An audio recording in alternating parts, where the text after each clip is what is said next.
గర్వభంగమైన కాకి. ఒక కాకి ఆహారం కోసం అన్వేషిస్తూ ఓ గ్రామం పైనుండి వెళుతుండగా అదృష్టవశాత్తు ఓ పెద్ద మాంసం ముక్క నేలపై కనబడింది. వెంటనే నోట కరుచుకొని రివ్వున ఎగిరి పెద్ద చెట్టు కొమ్మపై కూర్చుంది.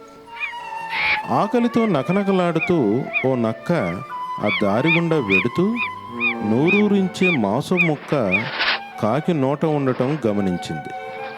దిత్తుల మరి నక్కకు మాంసం ముక్కను కాకి వద్ద నుండి కాజేయాలనే దురాశ పుట్టింది. ఒక ఉపాయం ఆలోచించింది.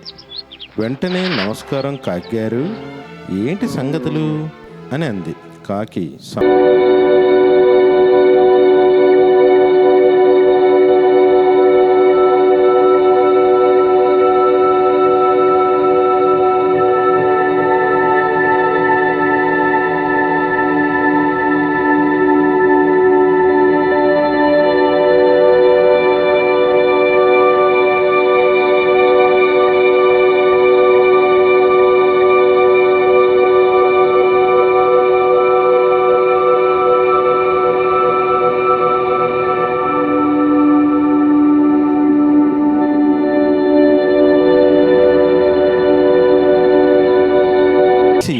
నా కోసం ఒక్క పాట పాడవా అని నమ్మకంగా అడిగింది నక్క.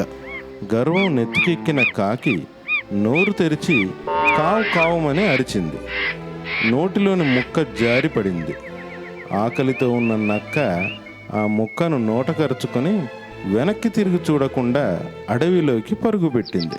అది చూసిన కాకి నిర్ఘాంతపోయింది. ఈ కథలో నీతి, పొగడ్తలకు పొంగితే మొదటికే మోసం.